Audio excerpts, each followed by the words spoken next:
అంతులేని కృప చూపే యేసు నీను గొంతు విప్పి స్తుతించనా.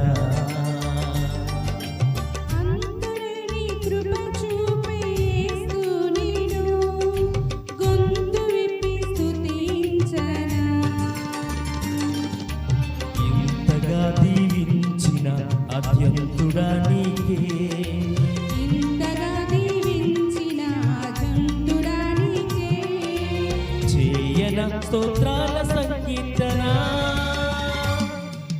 కీర్తన సంకీర్తన, స్తోత్రాల సంకీర్తన, స్తోత్రాల సంకీర్తన, కీర్తన సంకీర్తన, స్తోత్రాల సంకీర్తన, స్తోత్రాల సంకీర్తన. అంతులేని కృప చూపే యేసు నీను గొంతు విప్పి స్తుతించనా.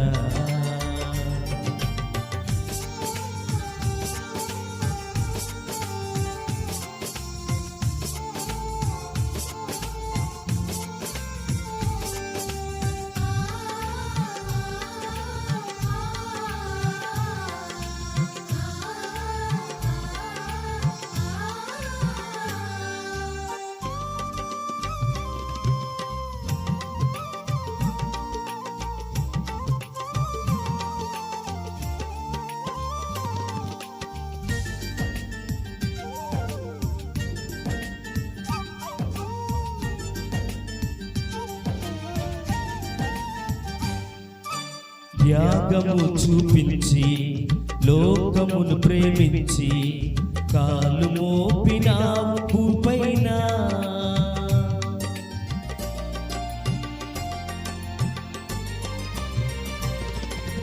త్యాగమును చూపించి లోకమును ప్రేమించి కాలు మోపినావు భూమిపైన.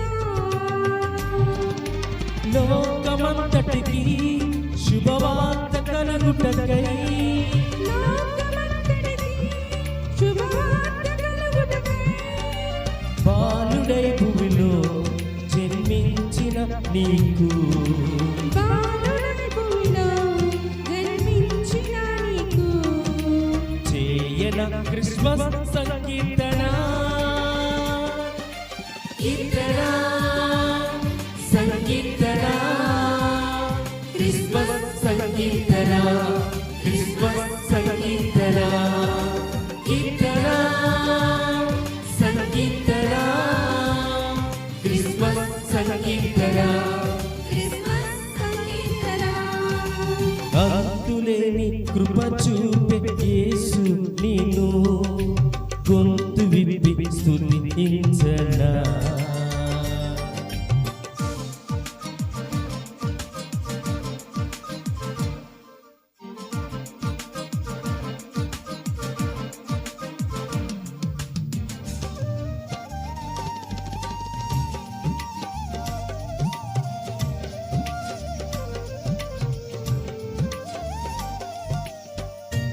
చప్పట్లు కొడతాడు, ఉత్సాహంగా చప్పట్లు కొట్టడానికి ఇష్టపడతాడు.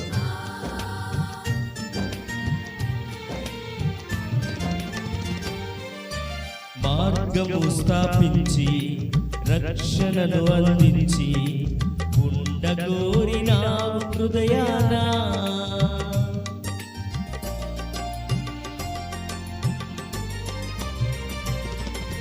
మార్గమును స్థాపించి రక్షణను అందించి ఉండగోరినావు హృదయాన.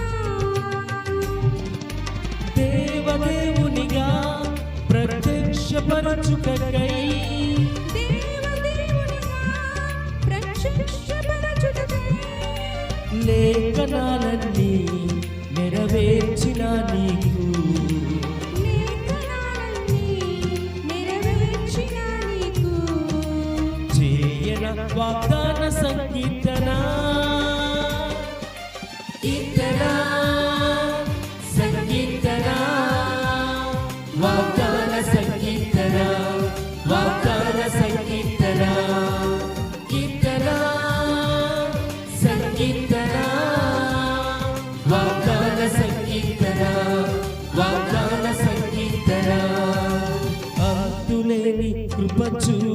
యేసు నిన్ను గొంతు విప్పి స్తుతించనా.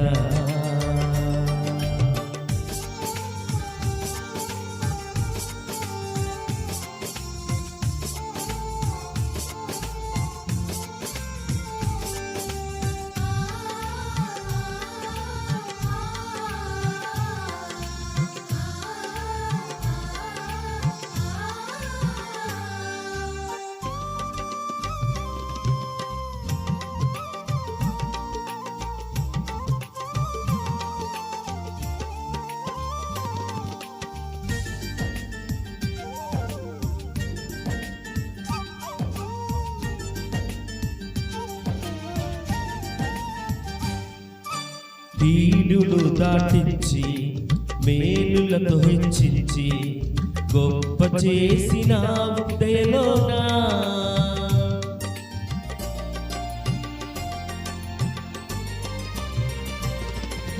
కీడును దాటించి మేలులతో హెచ్చించి గొప్ప చేసినావు దయలోనా.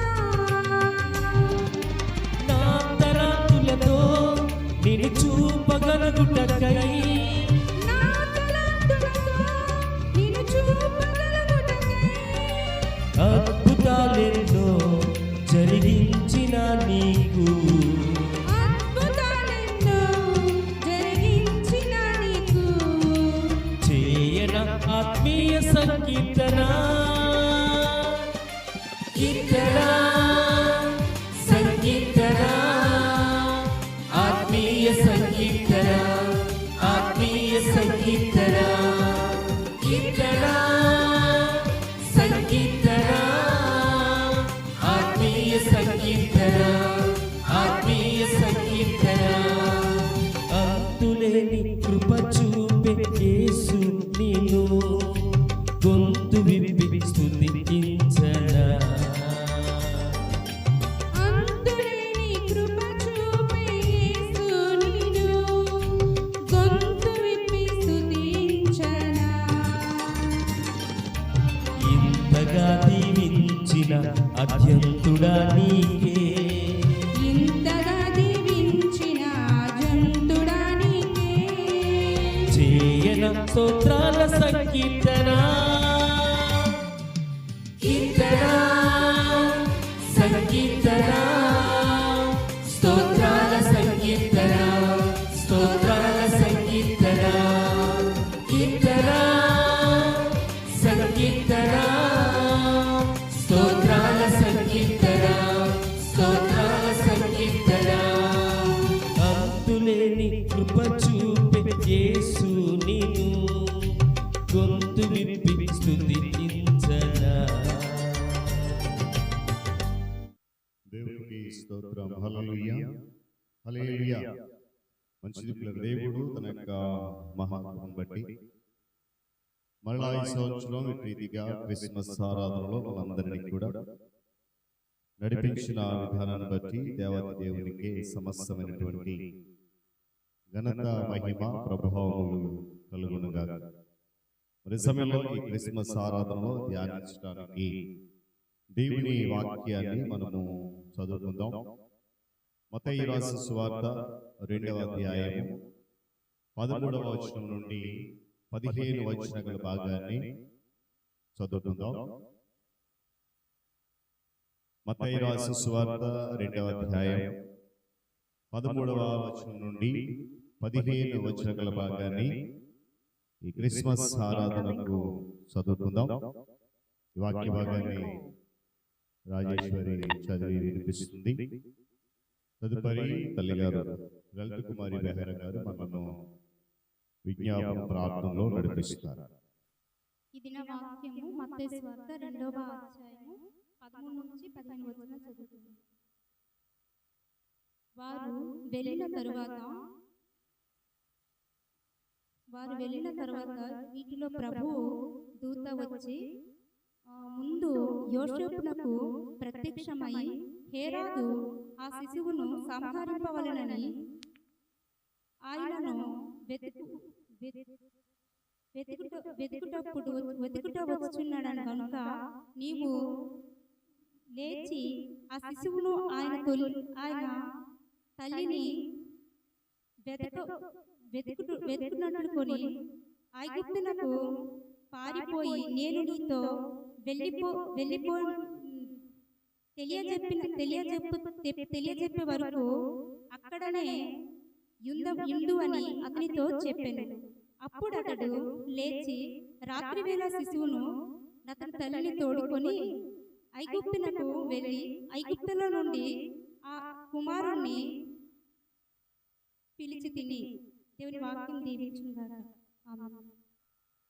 మిక్కిలి ప్రేమగల మా తండ్రి, పరిశుద్ధుడైన మా ప్రభువా, నీ పరిశుద్ధ నామానికి వందనాలు, స్తుతులు, స్తోత్రములు. ప్రభువా, నీ పుట్టుక దిన సందర్భముగా మేమెంతో ఘనముగా నిన్ను స్తుతించడానికి చేరి ఉన్నాం. ప్రభువా, నీకు వందనాలు, స్తుతులు, స్తోత్రములు. అయితే ప్రభువా, నిజమైన క్రిస్మస్ అనేది నీవు మా హృదయాల్లో ఉండి ప్రభువా నిన్ను చేర్చుకుని మా హృదయంలో నిన్ను భద్రంగా కాపాడుకుంటూ ప్రభువా మా జీవితం ద్వారా, మా ప్రవర్తన ద్వారా, మా మాటల ద్వారా, మా క్రియల ద్వారా ప్రతి విషయంలో నీకు మాదిరిగా ఉండి అనేక మంది సాక్షులుగా ఉండడానికి సహాయం చేయమని ఈ సన్నిధిలో ప్రార్థన చేస్తున్నాను. నీవు లేని జీవితం ప్రభువా వ్యర్థం. మేము ఎన్ని ఆడంబరాలు చేసినా, ఎంత చేసినా ప్రభువా నీవు లేకుండా మేము జీవిస్తే అది ప్రభువా భయంకరమైన జీవితాన్ని ఒకసారి గ్రహించి మేమందరం నిజముగా నిన్ను మా హృదయంలో పెట్టుకుని నిన్ను స్థుతించి కనపరిచి నీ బిడ్డలుగా జీవించడానికి సహాయం చేయమని సన్నిధిలో ప్రార్థన చేస్తున్నాం. ఎన్నో సంవత్సరాలు గడిచిపోతున్నాయి ప్రభువా. ఈ ఇయర్ లాస్ట్ మంత్లో వచ్చి ఉన్నాము. కొద్ది దినాల్లో ప్రభువా కొత్త సంవత్సరంలో వెళ్ళబోతున్నాము. ప్రభువా దినాలు గడుస్తున్నాయి, సంవత్సరాలు గడుస్తున్నాయి, కానీ ప్రభువా మా జీవితాలు మారడం లేదు. ప్రభువా మా జీవితాలు మార్చుకుని మేము కూడా ఒక నూతన జీవితాన్ని సంపాదించుకొని నూతనంగా జీవించి ప్రభువా నేను స్థితించే భాగ్యం ఒక అందరికీ అనుగ్రహించమని సన్నిధిలో ప్రార్థన చేస్తున్నాను. ఈ సేవకులు మీరు దీవించి ఆశ్రయించి ప్రభువా మా అందరికీ ఎటువంటి వాక్యము నీవు వినిపించనై ఉన్నావు ప్రభువా, వాటి ద్వారా మాకు వినిపించి మేమందరం జాగ్రత్తగా విని ఈ వాక్యానుసారంగా నడిచి ప్రభువా నీకు ఆశీర్వాదకరంగా జీవించడానికి సహాయం చేయమని మా ప్రభువును నీ ప్రియకుమారుడైన యేసయ్య ద్వారా మిక్కిలి ప్రభువుగా బ్రతుకులాడి వేడుకొంటున్నాను తండ్రి. ఆమేన్. వాక్యభాగము చదివి వినిపించిన రాజేశ్వరిని దేవుడు దీవించుగాక. విజ్ఞాపన ప్రార్థన నడిపించిన తల్లి గారికి ప్రభునామములో వందనాలు తెలియజేస్తున్నాను. మనమందరం ఒకసారి లేచి నిలబడదాం. నిలబడి ఆంధ్ర క్రైస్తవ కీర్తన పుస్తకం నుండి 127వ పాట దూత పాట పాడుడి రక్షకుని స్తుతించే పాటతో పాడుతూ ఈ యొక్క క్రిస్మస్ ఆరాధనలో ముందుకు కొనసాగుతాం. దూత పాట పాడుడి రక్షకు స్తుతించుడి, ఆ ప్రభుండు పుట్టెను బెత్లెహేమునందునన్ భూజనంబుకెల్లను సౌఖ్య సంభ్రమాయేను, ఆకాశంబునందున మృగు పాట చాటుడి, దూత పాట పాడుడి రక్షకు స్తుతించుడి. ఊర్ధ్వలోకమందున గొల్లగాను శుద్ధులు, అంత్యకాలమందున కన్యాగర్భమందున పుట్టినాటి రక్షక ఓ ఇమ్మానుయేల్ ప్రభు, ఓ నరావతారుడా నిన్ను నిన్న శక్యమా, దూత పాట పాడుడి రక్షకు స్తుతించుడి. దావే నీతి సూర్యుడా, రావే దేవ పుత్రుడా,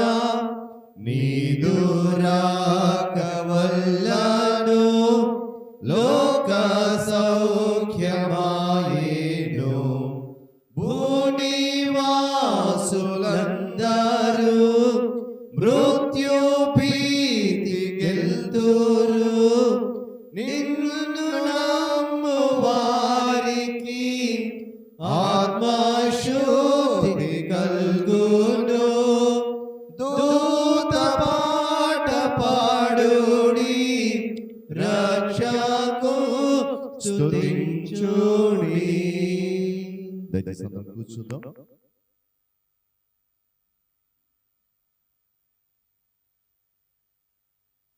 దేవుని పరిశుద్ధ నామమునకు మహిమ కలుగును గాక. హల్లెలూయా.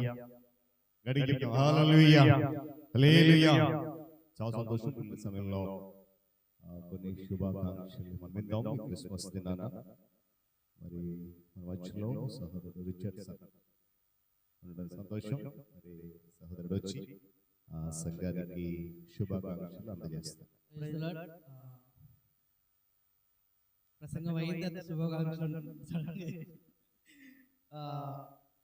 పరిచయాలు అవసరం లేదని అనుకుంటున్నా. కాళ్ళ లారెన్స్ బెహరాయ అమృత గారు కుటుంబం,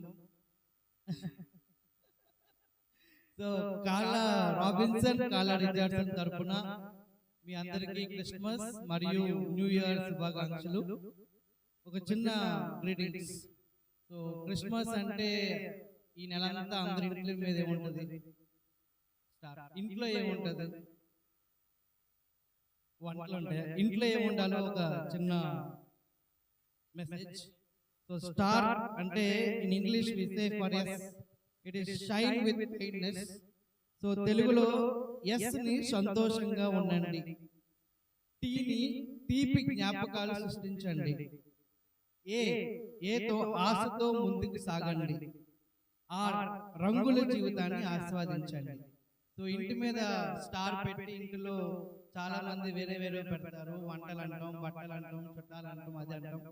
సో స్టార్ అంటే సంతోషంగా దీవించండి, తీపి జ్ఞాపకాలు సృష్టించండి, ఆశతో ముందుకు సాగండి, రంగుల జీవితాన్ని ఆస్వాదించండి. థ్యాంక్ యూ రిచి. సమయంలో సంఘ కార్యదర్శిగా సతీష్ బెహ్రా గారు వచ్చి సంఘానికి శుభాకాంక్షలు తెలియజేస్తారు. దేవుని నామానికి స్తుతి కలుగుగాక. మరొకసారి మీ అందరికీ కూడా క్రిస్మస్ శుభాకాంక్షలు తెలియజేస్తున్నాను. సో క్రిస్మస్ అనేది ఒక అద్భుతం. అయితే క్రిస్మస్ లో మనం నేర్చుకోవాల్సింది నాకు తెలిసి ఒకే ఒకటి. క్రిస్మస్ లో క్రీస్తు మనం నేర్పించింది ఏంటంటే తగ్గింపు, దీనత్వం. సర్వసాధారణంగా మన జీవితాల్లో ఈ తగ్గింపు అనే మాట మనకి కొంచెం కష్టం. ఎవరైనా మనం తగ్గించి మాట్లాడితే కొంచెం బాధపడిపోతాం. మనకేమైనా తక్కువగా చూసినా కూడా చాలా ఇరిటేషన్ అయిపోతాం కొన్ని సందర్భాల్లో. కానీ ప్రభువు మనం నేర్పించింది ఏంటంటే నిజంగా క్రిస్మస్ అంటేనే తగ్గింపు, అంటే ఒక దీనత్వం. ఆయన ఒక దేవాదిదేవి కుమారుడైన కూడా ఎందుకు పనికిరాని మన కోసం ఆయన ఈ లోకంలోకి వచ్చి ఆ పశువులు పాక, ఆ జన్మం, ఆ విషయాలన్నీ ఆలోచన చేసినప్పుడు ఆ తగ్గింపు మనలో ఉండదు, కనిపించదు. నేను అంటాను, నిజంగా ఎవరైతే తగ్గించుకుంటారో అదే నిజమైన క్రిస్మస్ వారి జీవితంలో ప్రారంభమవుతుంది. పాస్టర్ గారు చాలా మంచి మంచి మాటలు మనకు వాక్యాలు చెప్తూ ఉంటారు. ఈ మధ్యకాలం పాస్టర్ మంచి మాట చెప్పారు. ఆ మాట ఏంటంటే వినయం ఘనతకు కారణం అవుతుంది. వినయం ఉంటే ఘనత వస్తుంది. దేవుడు దేవాదిదేవి కుమారుడు కూడా తండ్రి ఇచ్చిన బాధ్యత చొప్పున ఆయన ఎంత తగ్గించుకున్నారో, ఎంత విధేయుడిగా ఉన్నారో, ఈ రోజు సర్వలోకం ఆయన కోసం ఈ రోజు ఆయన ఆరాధన చేయని వారు ఎవరు లేరంటే అది సమంజసమే. ఎందుకంటే ఎక్కడికి వెళ్ళినా ఈ క్రిస్మస్ హైందువులైనప్పుడు కూడా ఆ క్రిస్మస్ ఆనందాన్ని వారు కూడా ఆస్వాదించడానికి ప్రయత్నిస్తూ ఉంటారు. కనుక క్రీస్తు అంత గొప్ప ఒక మాదిరి మన ముందు ఉంచి వెళ్ళారు. అయితే ఈ క్రిస్మస్ లో ఈ 2024 సంవత్సరంలో మనం చూసి భాగ్యం దేవుడు మనకు అనుగ్రహించాడు. ఈ ఏదైతే దేవుడు మనకు తగ్గింపు గుణాన్ని, ఆ స్వభావాన్ని మన ముందు మాదిరిగా పెట్టారో దాన్ని మనం పట్టుకొని మన జీవితాల్లో కూడా మనము హెచ్చించబడాలి, సంఘం కూడా దినదినానికి హెచ్చించబడి అభివృద్ధికి కొనసాగాలని కోరుకుంటూ, మరి మీ అందరూ ఎందుకో కొంచెం నాకు ఎందుకు తెల్లగా కనిపిస్తున్నారు. ఒకసారి అందరం కలిసి గట్టి చెప్తాం, హ్యాపీ క్రిస్మస్, మేరీ క్రిస్మస్. మన సంతోషంగా ఉండాలి. పౌలు భక్తులు అంటే ఎల్లప్పుడూ సంతోషం. ఎందుకంటే నథింగ్, ఈ లోకంలో ఆలోచించే బాధ, నాకు అది లేదు, ఇది లేదు, అది ఉంది, ఇది లేదు, అలా అన్నారు, ఇలా అన్నారు, ఈ మాటలన్నీ వ్యర్థం. ఒకటే ఒకటి ఉంది, ఏంటంటే ఆయన మన కొరకు వచ్చాడు, ఆయన మన రక్షణ ఇచ్చాడు. కనుక ఈ లోకంలో జీవితం కాదు, ఒక జీవితం ఉంది. ఆ సంతోషం కొరకు ఎల్లప్పుడూ మన ఆనందంగా ఎదురు చూస్తూ ఉండాలి. అలాంటి గొప్ప భాగ్యం మన అందరి జీవితం కలగాలని కోరుకుంటూ మరొకసారి మీ అందరికీ క్రిస్మస్ శుభాకాంక్షలు తెలియజేస్తాను. నా పక్షంగా, సంఘ పక్షంగా. Thank you sir. ఈ సమయంలో ప్రత్యేకమైన పాట విందాం. రాజారావు గారు వచ్చి ప్రత్యేకమైన పాట పాడి వినిపిస్తారు. దేవునికి స్తోత్రం. Hallelujah. Happy Christmas, happy Christmas. దయచేసి ఈ పాట మీ అందరికీ అలవాటైన పాటే, కానీ తప్పనిసరిగా సందర్భానుసారంగా మనం తలుచుకోవాలనే ఉద్దేశంతో పాట పాడదలుచుకున్నాను. దయచేసి మీరు అందరూ సహకరిస్తారని మనం చేస్తూ ఉన్నాం. ఈ పాట ద్వారా దేవుడిని మహిమపరచబడాలా, మనందరం ఉల్లాసంగా ఉండాలా, జోష్ మనలో ఉండాలా. దేవునికి స్తోత్రం. హల్లెలూయా. కోట్ల కోట్లు ధనమున్నను అది నీకు సాటిరాగలదా. కోట్ల కోట్లు ధనమున్నను అది నీకు సాటిరాగలదా. ధనమంతా నీవే యేసు, నా ధనమంతా నీవే యేసు, ధనమంతా నీవే యేసు, నా ధనమంతా నీవే యేసు. నీవే నాకు చాలును యేసు, నీవే నాకు చాలును యేసు, నీవే నాకు చాలును యేసు, నీవే నాకు చాలును యేసు, నీవే నాకు చాలును యేసు, నీవే నాకు చాలును యేసు.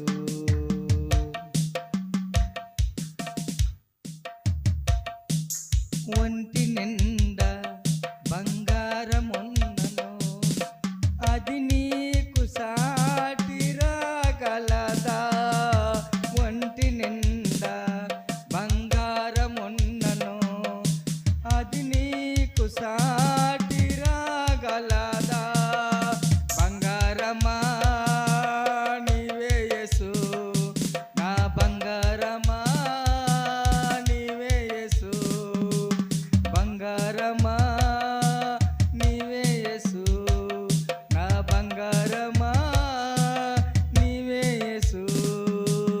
నీవే నాకు చాలును యేసు, నీవే నాకు చాలును యేసు, నీవే నాకు చాలును యేసు, నీవే నాకు చాలును యేసు, నీవే నాకు చాలును యేసు, నీవే నాకు చాలును యేసు.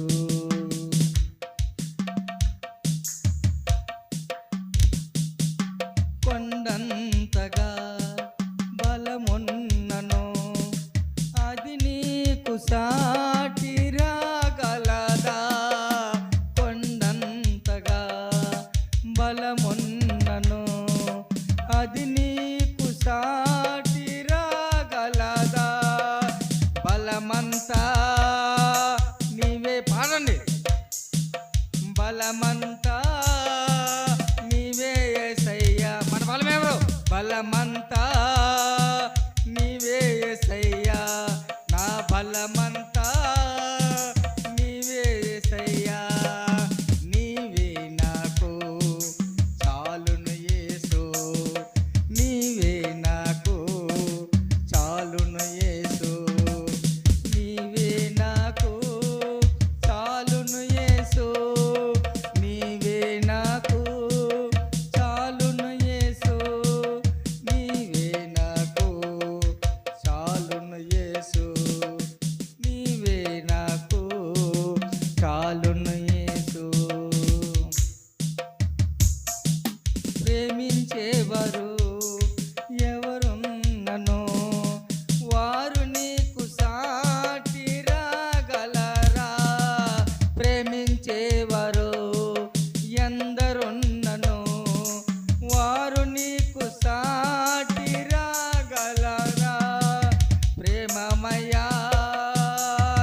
హల్లెలూయా.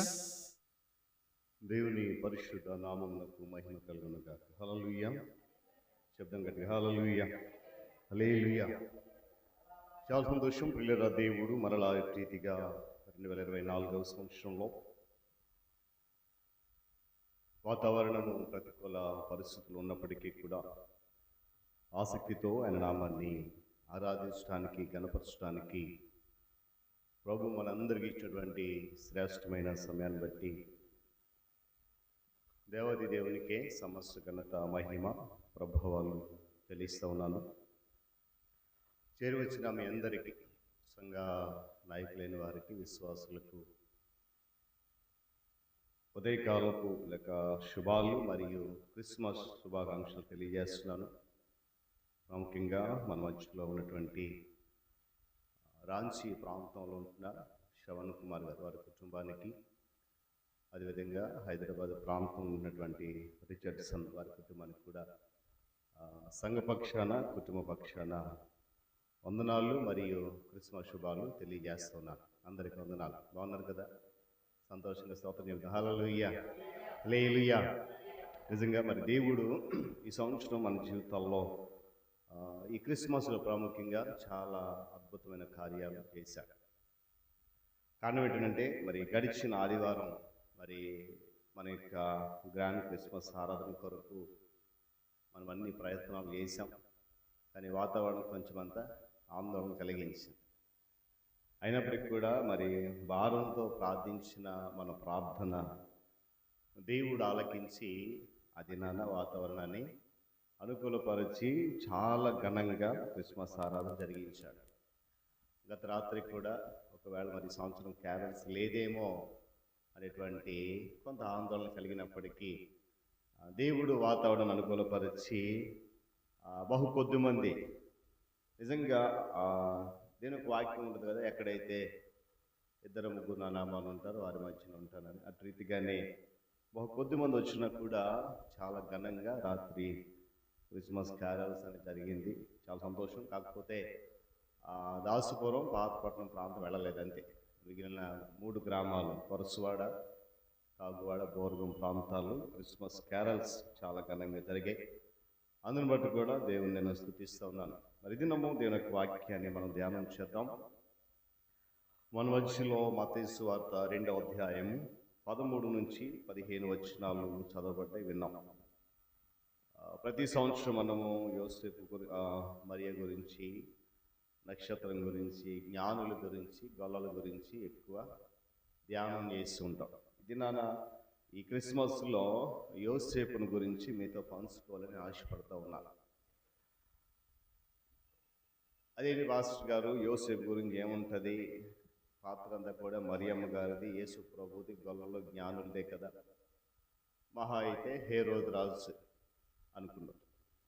ఈరోజు యోసేపు గురించినటువంటి కొన్ని శ్రేష్టమైన మాటలు, ప్రాముఖ్యంగా ఈ మత్తయి సువార్త 1వ అధ్యాయం 2వ అధ్యాయంలో మనం గమనిస్తే యోసేపుకు దేవుడు యేసుక్రీస్తు ప్రభువారి జన్మము ద్వారా 4 సార్లు ఆయన స్వప్నము ద్వారా యోసేపుతో మాట్లాడిన సందర్భము ఈ 2వ అధ్యాయంలో ఉంటుంది.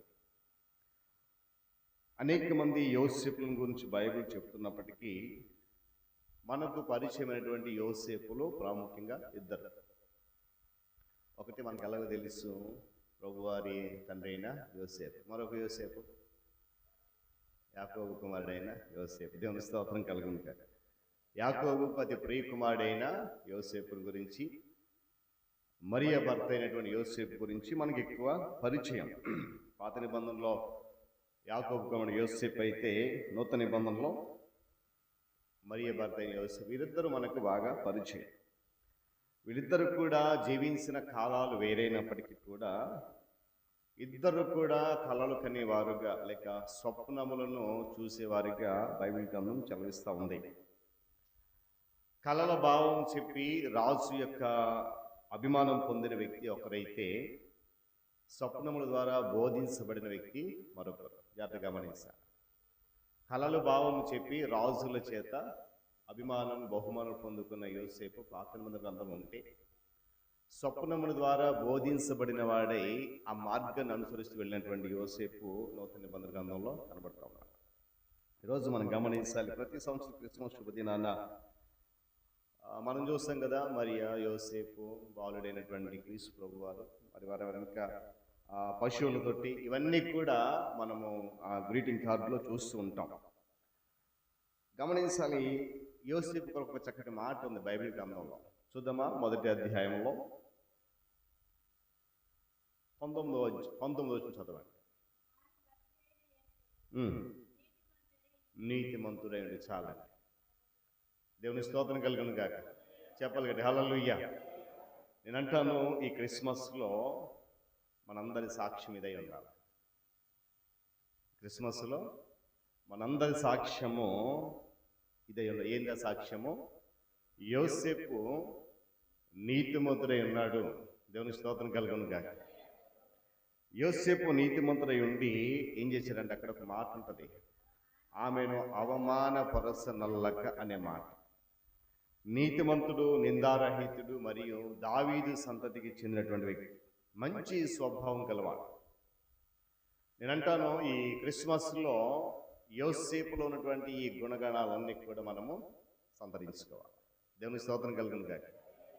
యోసేపులో ఉన్నటువంటి నీతియుక్తమైన మార్గం కానీ, నిందారహితమైన మార్గం కానీ, మంచి స్వభావం, ప్రాముఖ్యంగా ఇతరులను అవమానపరచకుండా ఉండేటువంటి స్వభావం, ఈ క్రిస్మస్ మనకు నేర్పించేది అది యోసేపు జీవితం ద్వారా.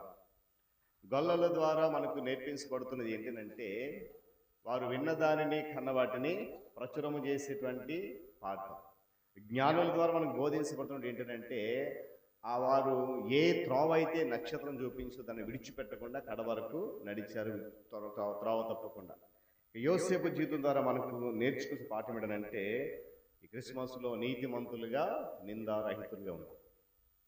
ఇది బహు చాలా కష్టం వాస్తవాలు కదా. ఈ రెండు విషయాలు మానవుని జీవితంలో అవలంబించాలంటే చాలా కష్టం. నీతివంతుడిగా, నిందారహితుడిగా ఉండాలంటే. ఇంకొక మాట ఏంటంటే, యోసేపు గురించి దేవుని మాటకు లోబడేవాడు. యోసేపు గురించి మనకు శ్రేష్టమైన మాట, దేవుని మాటకు లోబడి. సాధారణంగా మన జీవితంలో జరిగేటువంటి విధానం ఏంటంటే, ఎదురుగా మనిషి కనబడి చెబితేనే వినం కొన్నిసార్లు కదండి. ఎదురుగా మనిషి కనబడి ఎంత నచ్చ చెప్పినా కూడా వినాం. కానీ యోసేపు మనిషి కనబడకపోయినా కేవలము దూత చెప్పిన మాట ద్వారా, అది కూడా ఒక మాట, స్వప్నం ఉందనే మాట ఉంది మనం చదివిన వాక్య భాగం. చూడండి 13వ వచనం చదవండి. ఇదిగో ప్రభు దూత స్వప్నమందు యోసేపుకు ప్రత్యక్షమై. చాలా మళ్ళా జ్ఞాపకం చేస్తాను, ఎదురుగా వచ్చి మనిషి చెబితేనే మనము మాట వినం. ఒకసారి చెప్పినా, రెండుసార్లు చెప్పినా వినం.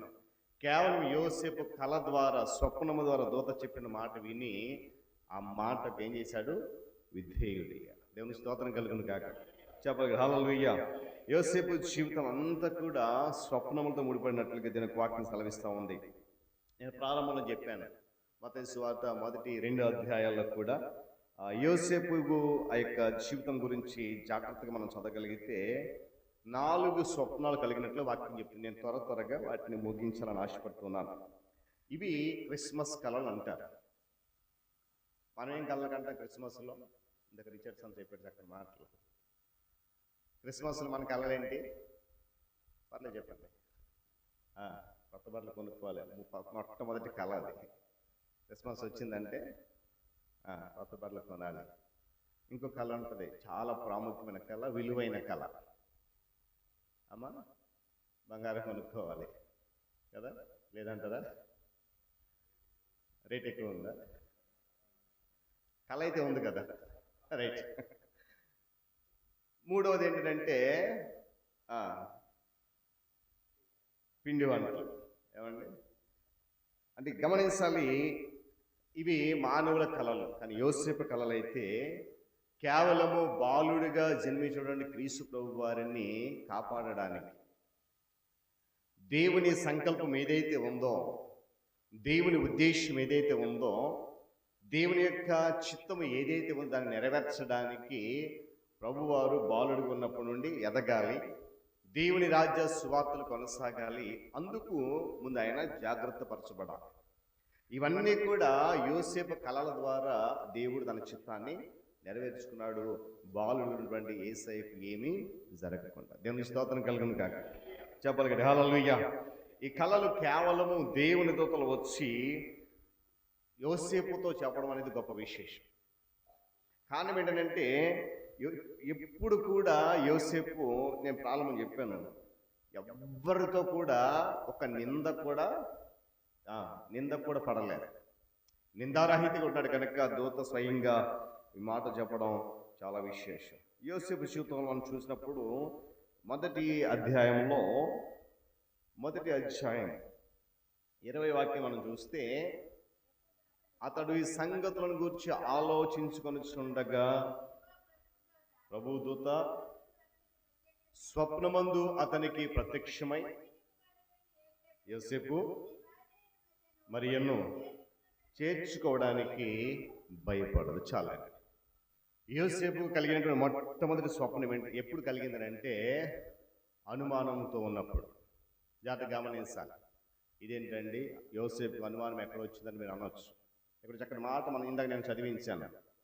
యోసేపు నీతిమంతుడై ఉండి ఆమెను అవమానపరచునొల్లక అని చెబుతూ తర్వాత ఏమన్నాడు, ఈ సంగతుల గురించి ఆలోచించుకొనుచుండగా. ఏ సంగతులు అంటే మరియకు యోసేపుకు ప్రధానం అయిన తర్వాత వారిద్దరికి ఇంకా వివాహము కాలేదు, కానీ మరియమ్మ గర్భవతి అయింది. బహుశా యోసేపు దగ్గరికి చాలా మంది వచ్చి, ఒరే పోయిపోయి ఆయమ్మని ప్రదానం చేసుకున్నావు, ఇంకా పెళ్ళే కాలేదు, అమ్మాయి గర్భవతి అయింది. లోకంలో మాటలైతే మనం చెప్పవసరం లేదు కదా. అటు అమ్మాయికి ఉంటాయి, ఇటు అబ్బాయికి ఉంటాయి. బహుశా యోసేపు కూడా అలాంటి పరిస్థితిని ఎదుర్కొన్నప్పుడు ఆలోచిస్తూ ఉన్నాడు. నీతిమంతుడు కనుక, నిందారహితుడు కనుక, అప్పుడు చాలా మాట చదువుతున్నప్పుడు చాలా సంతోషం అనిపించింది. ఆమెను అవమానపరచునల్లక. అనుమానం అయితే వచ్చింది. వీళ్ళంతా ఇలా చెప్తున్నారు, ఏంటి పరిస్థితి? ఏమండి చదువుతున్నప్పుడు ఆలోచిస్తున్నప్పుడు ఏమండి దేవుడు శ్రేష్టమైనటువంటి తన చిత్తం నెరవేర్చుకోవాలి కనుక, తన సంకల్పం నెరవేర్చాలి కనుక యోసేపును అలాగే వదిలేస్తే ఆ అనుమానం ఇంకా బలపడి ఒకవేళ దేవుని సంకల్పాన్ని మీరి వెళ్ళిపోతాడేమో, దేవుని చిత్తాన్ని నెరవేర్చడానికి అంగీకరించడం అని చెప్పి దేవుడు ఉద్దేశించి ఏం చేశాడంటే ఆయన తన దూతను యోసేపు దగ్గర పంపించాడు. దేవుని స్తోత్రం కలుగును గాక. హల్లెలూయా. ఏమని యోసేపు చెప్పింది ఏమని? ఇదిగో నీ భార్య అయిన మరియను చేర్చుకోవడానికి నీవు భయపడవద్దు. కారణం ఏంటంటే ఆ తర్వాత ఉంది, ఆమె గర్భము ధరించినది పరిశుద్ధాత్మను కలిగి. దేవుని స్తోత్రం కలుగును గాక. చెప్పండి హల్లెలూయా. నేనంటాను, మన జీవితంలో కొన్నిసార్లు మన ఆత్మీయ జీవితంలో ఎప్పుడైనా మనకు అనుమానం కలిగి ఉంటే, ఏంటి నా జీవితం, ఎంత ఉపవాసం ప్రార్థన చేస్తున్నాను, క్రమంగా బలారాధనకి వెళ్తున్నాను, క్రమంగా ఆలయానికి వెళ్తున్నాను, ఏంటి నా పరిస్థితి, నా ఆత్మీయ జీవితం ఎందుకు బలపడట్లే అనుమానం వచ్చుంటే కనుక నేను అంటాను, దేవుడు అనుక్షణం కూడా ఆ అనుమానం తొలగించడానికి మార్గము సరళం చేస్తాడు. దేవుని స్తోత్రం కలుగును కాక. ఎప్పుడైతే దూత మాట చెప్పిందో యోసేపు నిద్ర మేలుకు వెంటనే కూడా ఏ మాట అయితే దూత చెప్పిందో ఆ మాట మేరకు వెంటనే తర్వాత ఉంటుంది, తన భార్య అయిన మరియను చేర్చుకొనెను అని. దూత చెప్పిన ప్రకారం ఏం చేశాడంట? 24 వచ్చి చదవండి. 24 వచ్చి, యోసేపు నిద్ర మేలుకొని ప్రభు దూత తనకు ఆజ్ఞాపించే ప్రకారము తన భార్యను చేర్చుకున్నాడు. మరొకరైతే ఏమంటారంటారు, బహుశా లోకంలో అయితే ఇలాంటి సంఘటన జరిగితే ఏమండి, వివాహం కాకముందు ప్రధానమైన తర్వాత ఇలాంటి సందర్భం జరిగితే ఎవరు చెప్పిన అతను ఏమంటాడు, నాకు సంబంధం లేదు, నాకు అవసరం లేదు కదా. నేనేదో అమ్మాయి బాగుందని, పేదింటి పిల్లని ఇష్టపడి పెళ్లి ఒప్పుకున్నాను, ప్రదానం చేసుకున్నాను, కానీ ఇలాంటి పరిస్థితి వచ్చింది, ఎలా నన్ను ముందుకు వెళ్ళమంటారు, ఎలా ఈ కార్యక్రమానికి నన్ను సిద్ధపడమంటారు, నాకు అవసరం లేదు, ఇలాంటి మాటలు వస్తాయి. కానీ యోసేపు ఒక మాట చెప్పబడింది కదా, యోసేపు నీతిమంతుడు. దేవుని స్తోత్రం కలుగును గాక. ఆ మాటను బట్టి దూత చెప్పిన మరి ఏమి ఆలోచించలేదు. తిరిగి దూతతో కూడా ఎటువంటి సమాధానం చెప్పినట్లు మనం ఎక్కడికి రాయపడలే. దూత చెప్పింది వెంటనే అక్కడ ఒక మాట ఉంది, నిద్ర మేల్కొని. ఆ స్వప్నములో దూత ఏదేది చెప్పిందో దాన్ని నెరవేర్చడానికి పరుగున వెళ్ళాడు. ఏమండి, నిద్రపోయినటువంటి యోసేపు యొక్క నీతిని దేవుడు స్వప్నం ద్వారా మేల్కొల్పాడు. దేవుని స్తోత్రం కలుగును గాక. చెప్పాలి కదా హల్లెలూయా.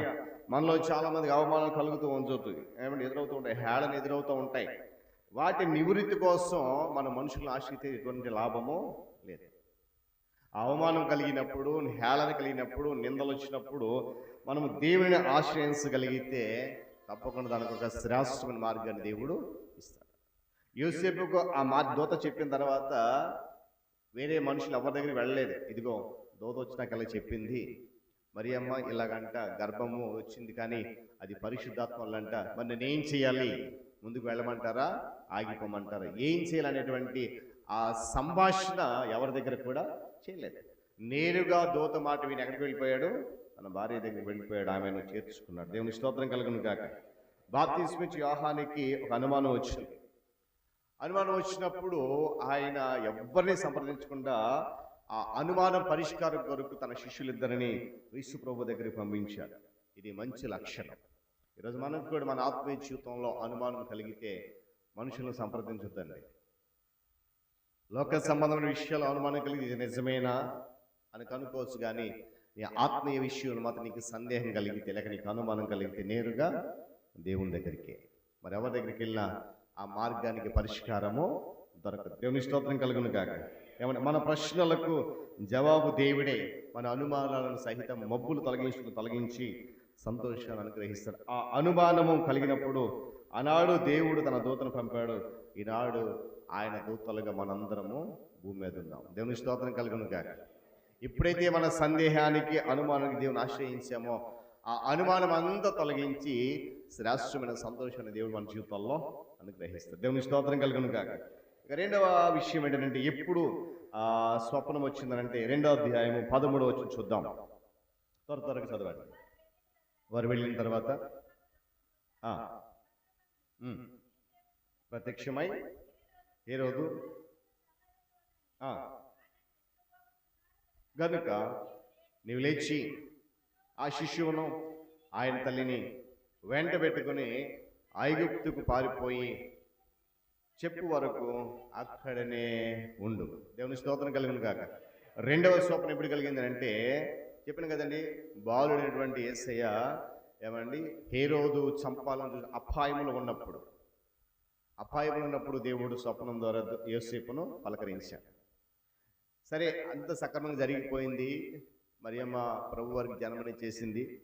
సరే, ఇదంతా బాగుంది, గొల్లలు వచ్చారు, జ్ఞానులు వచ్చారు, ఆరాధించారు, వెళ్ళిపోయారు, అంతా బాగానే ఉందనుకున్నాడు.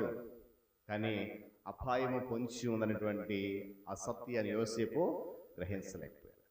కారణం ఏంటంటే మనందరం తెలుసు కదా, జ్ఞానులు వచ్చారు, నేరుగా హేరోదు దగ్గరికి వెళ్ళారు. హేరోదు ఏమన్నాడు, అయితే మీరు కూడా వెళ్ళి, వాస్తవానికి ప్రభువారు జన్మించినట్టు హేరోదుకి చెప్పింది జ్ఞానులే, అంతకుముందు ఆయన తెలియదు. కొన్ని సందర్భం మనం కూడా తెలియని విషయాలు కొన్ని చెప్తూ ఉంటాం తెలుసుకోవడానికి కదా. అవతల వ్యక్తికి తెలియని విషయాలు కొన్ని మనమే బహిరంగం చేస్తూ ఉంటాం. ఇక్కడ జ్ఞానులు కూడా ప్రభువారు జన్మించిన సంగతి ఏ రోజు తెలియకుండా వీళ్ళు స్వయంగా వెళ్ళి అక్కడ తెలియజేశారు. ఏమని? యూదులకు రాజు ఒకడు పుట్టాడంట. అప్పుడు మొదలైంది హేరోదుకి కలవరం. అక్కడ మాట అంటది, జ్ఞానులు వచ్చినప్పుడు చూద్దామా, 2వ అధ్యాయం 1వ వచనం చదవండి ఒకసారి. 3 చదవండి. హేరోదు రాజు ఈ సంగతి విన్నప్పుడు, జాతి గమనించాలి, జ్ఞానులు ఎప్పుడైతే వచ్చారో ఆ మాట, ఏ మాటది? యూదుల రాజుగా పుట్టినవాడు ఉన్నాడు. ఈ మాట విన్నంటనే హేరోదు రాజుతో పాటు యెరూషలేములో ఉన్న ప్రజలు కూడా కలవరపడ్డారంట. అంటే అప్పటి వరకు ఆయనకి తెలియదు, కానీ తెలిసిన తర్వాత హేరోదు యొక్క బుద్ధి ఏమాత్రం కూడా మంచిది కాదు. మీరు తర్వాత చదవండి, చరిత్రలో ఉంటుంది అది. తన సింహాసనం కోసం తన భార్యను, తన బిడ్డలను, తన సహోదరులను అందరినీ కూడా చంపేసినటువంటి క్రూరత్వం కలిగినటువంటి స్వభావం గలవాడు. అంటే ఎక్కడ తన సంతానం ఉంటే, తన సహోదరులు ఉంటే, తన భార్య ఉంటే తన సింహాసనానికి ఆటంకం ఏర్పడుతుందేమో, కనుక ఉన్నంతకాలం నేనే ఉండాలి, ఎవరు కూడా దీన్ని అధిష్ఠుని వీడలేదని చెప్పి క్రూరత్వం కలిగి తన వారిని స్వయంగా చంపించినటువంటి వ్యక్తి. అలాంటిది తనకు కాకుండా వేరొక రాజు జన్మించాడంటే ఊరుకుంటాడా? తెలియదు. అప్పటికి తెలిసిన తర్వాత ఎక్కడున్నాడో తెలియదు. జ్ఞానులు వచ్చినప్పుడు అన్నాడు ఆయన, మీరు వెళ్ళి ఆయనను పూజించి రండి, నేను కూడా వెళ్తాను. ఒక జ్ఞానులు నిజమే అనుకొని వెళ్ళిపోతుంటే అక్కడ కూడా మాట ఉంటుంది, స్వప్నమును దూత వారికి కనపడి హేరోదునకు వెళ్ళవద్దని వేరే మార్గంలో వెళ్ళిపోయింది. అప్పుడు ఒక మాట, జ్ఞానులు తనను అపహాసించారని తెలుసుకుని 2 సంవత్సరాలలో మగపిల్లలందరినీ కూడా చంపేయండి. ఆ అపాయం ఇప్పుడు ఎక్కడి వరకు వచ్చిందంటే ప్రభు వారి దగ్గరికి వచ్చేసి. యోసేపుకు తెలియలేదు హేరోదు రాజు చేస్తున్న పని. ఎప్పుడైతే ఆ ప్రమాదం ముంచుకొస్తుందో దేవుని యొక్క దూత స్వప్నమందు యోసేపు ప్రత్యక్షమైన ఏమంటుంది, హేరోదు ఆ శిశువును చంపాలనుకుంటున్నాడు. ఎక్కడున్నా నువ్వు దాసలేవు, ఆ ప్రమాదం అనేది ఆగదు. కాబట్టి నువ్వు ఐగుప్తులకు వెళ్ళిపో, నేను మరలా రమ్మని వరకు అక్కడే ఉంది. నేను ఈరోజు ఈ మాట ఎందుకు జ్ఞాపకం చేస్తానంటే, మనకు కూడా కొన్ని సందర్భాల్లో అపాయాలు వచ్చినప్పుడు దేవుని కంటే ప్రతి విషయంలో, కేవలం అపాయం అనే కాదు కానీ ఏ విషయంలోనైనా మనము దేవుని దగ్గర కంటే ముందుగా ప్రజలను సంప్రదిస్తూ ఉంటాం, మనుషులను సంప్రదిస్తూ ఉంటాం. రెండవది ఏంటంటే, దేవుడు ఒక మాట చెప్పిన తర్వాత ఆ మాటకు లోబడి విధేయత కలిగి మరలా దేవుడు ఆ మాట ద్వారా పలికే వరకు కూడా మనము వెయిట్ చేయం, ఆగం. ఇక్కడ యోసేపు చెప్తే మాట ఏంటంటే, ఆ శిశువుని నువ్వు ఐగుప్తుకు వెళ్ళిపోవాలి, మరలా నేను నీతి చెప్పే వరకు అక్కడే ఉండాలి, అప్పటి వరకు రావద్దు. ఎందుకంటే ఆ ప్రమాదం అనేది ఆగిపోయిందా లేదా, ఆ ప్రమాదము ఆ గండము తప్పిపోయిందా లేదా నేను చెప్తాను, అప్పుడే మరలా నీవు ఆ శిశువుని పట్టుకుని రావాలి. ఇది యోసేపుకు తెలియజేసిన మాట. ఏమండి, అనుమానాలను మాత్రం కాదు కానీ అపాయంలో కూడా దేవుడు స్వప్నం ద్వారా యోసేపుతో మాట్లాడాడు. ఒకవేళ యోసేపుకి కళ రాకపోతే, దూత ఈ స్వప్నమందు యోసేపు దర్శించకపోతే బాలుడైన యేసయ్య అప్పుడే సంహరించబడేవాడు, లోకానికి రక్షణ అనేది ఉండేది. గమనించారు. దేవుని స్తోత్రం కలుగును గాక. ఏమండి, చూడండి, ఆ స్వప్నం ద్వారా యోసేపు కుటుంబం దేవుడు సంరక్షించాడు. రాత్రికి రాత్రే దేవుని ఆజ్ఞకు లోబడి యోసేపు ఐగుప్తు వెళ్ళిపోయాడు. ఇంకా దేవునికి ఏం సెలవిస్తుందంటే, యోబు గ్రంథము 33వ అధ్యాయం చదవండి ఒకసారి. యోబు గ్రంథము 33వ అధ్యాయము 14వ వచనం ఒకసారి చదివితే అక్కడ కొన్ని మాటలు ఉంటాయి. దేవుడు ఒక్క మారే పలుకును, 2 మారులు పలుకును, అయితే మనుష్యులు అది కనిపెట్టారు. ఒకవేళ నేను అంటాను, ఈ క్రిస్మస్లో దేవుడు మనకు చెబుతున్న మాటను మనం పెడచెవిని పెడుతున్నామేమో. గత వారం మనం ఒక వాక్యం ధ్యానించాం, ఆయన నక్షత్రం. దేవుడు చెప్పిన వాక్యం చెప్తుంది చూడండి, యోబు పలుకుతున్న మాట, దేవుడు ఒక్క మారి పలుకును, 2 మార్లు పలుకుతాడు, అయితే మనుష్యులు అది కనిపెట్టరు. తర్వాత వచ్చిన మంచము మీద కునుకు సమయమును, గాఢ నిద్ర పట్టు సమయప్పుడు, కలలో రాత్రి కలుగు స్వప్నములలో నరులు గర్విష్ఠులు కాకుండానట్లు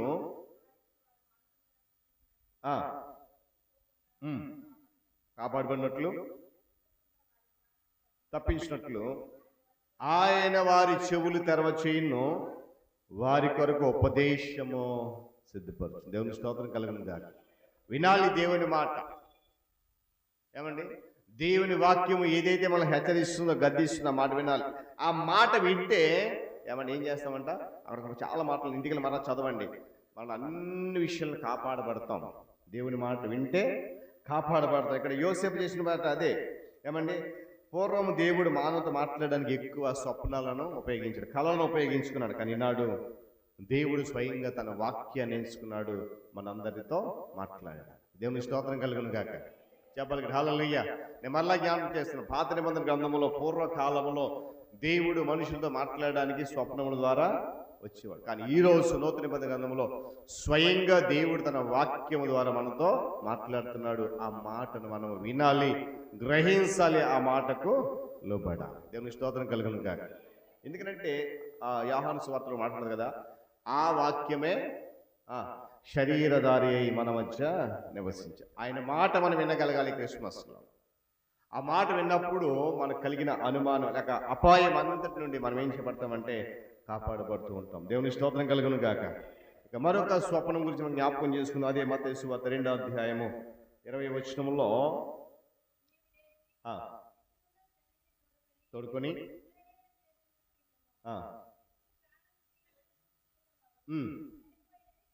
చనిపోయినని చెప్పాను. దేవుని స్తోత్రం కలుగును గాక. చెప్పాలి హల్లెలూయా. ఏమండి, మూడవది ఏంటంటే ఐగుప్తులో ఉన్నప్పుడు. ఎప్పుడు వెళ్ళాడు ఐగుప్తుకి అంటే దూత ద్వారా స్వప్నమందు బోధించబడిన వాడే బాలుడు ఉన్నటువంటి ప్రభువారిని తీసుకుని ఐగుప్తుకు వెళ్ళిపోయాడు. ఐగుప్తు అనేది అన్యజనుల ప్రాంతం. ఇశ్రాయేలు ప్రజలందరూ కూడా బానిసలుగా బాధించబడినటువంటి ప్రదేశం. ఇశ్రాయేలు వారిని సుమారుగా 450 సంవత్సరాలు పైబడి హింసించినటువంటి దేశం ఆ దేశం.